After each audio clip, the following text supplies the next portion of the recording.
Des décisions importantes pour l'évolution de l'œuvre de Dieu. Ainsi peut-on résumer les travaux de l'Assemblée générale ordinaire de l'Église biblique des adorateurs du mouvement prévu EBAMP. C'était les 3 et 4 avril 2026 à Romain, commune d'Abomey-Calavi.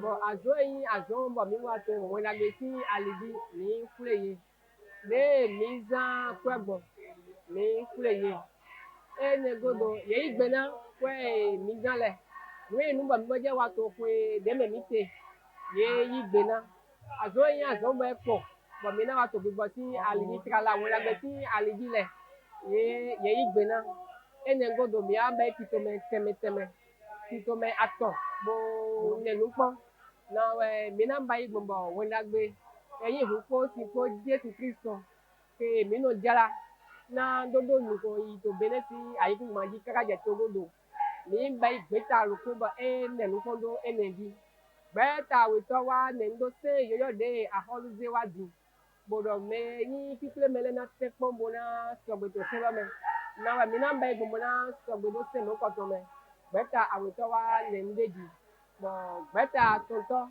de mi na mba igbo we na no tin to agume de mi na mba mo tito me agun to le na do enu ko yi beta tonto wa le ndeji bo mi ale ko wa kule do ko mi to le bo no yi beta bo mi zele do ko mi to le ni je gbedeji bo yin ko me hu si.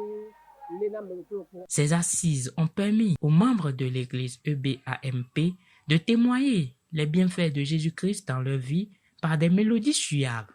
We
Également, les riches enseignements et exhortations ont tracé les sillons pour le renforcement de l'évangélisation. D'ailleurs, le thème de l'Assemblée générale ordinaire, élargit l'espace, affermit tes pieux, tiré de Ésaïe 54, verset 2, en dit long.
Le président de l'Empire l'a eu à nous dire. Il y a de la force dans l'union et dans l'unité. Être la même chose. Il y a de la force dedans.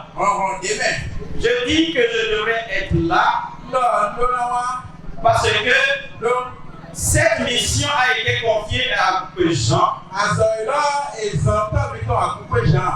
À Goupé Koupania Jean.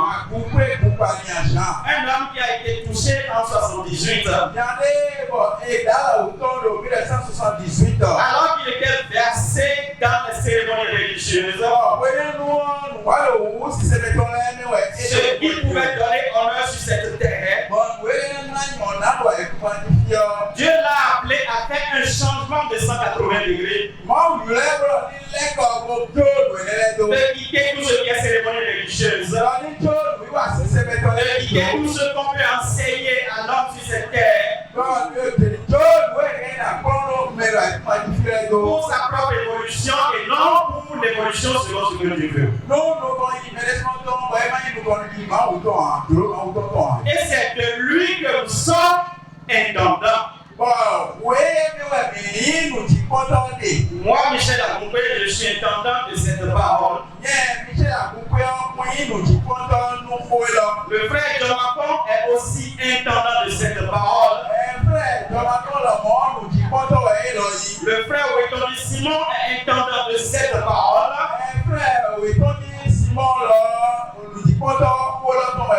Toutes les autres églises qui professent l'eau et le sang sorti du côté de Jésus-Christ,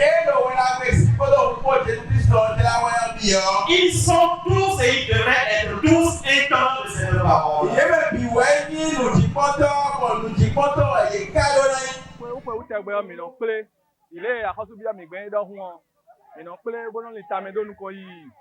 Beta ton ou. Bon, pour la mais on t'a mis ça de te ouais non. Mini gula danu ko lobo le mi de we bon nous prenons même Jésus-Christ en mais. Bon, o ta ni on dit nous comptons à bon temps là. Pepe Bernard Jomakan, ouais George Kulogun, Pepe Jean et pas de victoire. Il y a donc nous mis tando comme quand on dit bon et puis nous mis bodo mi dogan bo doto nous prenons mais bo zandedi bo don wen dagbe bon alors pas di domaine si c'est mais oui wa mais bon puis bon mi temps là mais nous ko kan nous ko ni nous kan. Dans la perspective de la mise en conformité par rapport à la nouvelle loi qui régit les associations et autres, en République du Bénin, les participants à l'Assemblée générale ordinaire ont opté pour la mise sur pied d'un comité qui s'occupera du toilettage des tests de l'Église.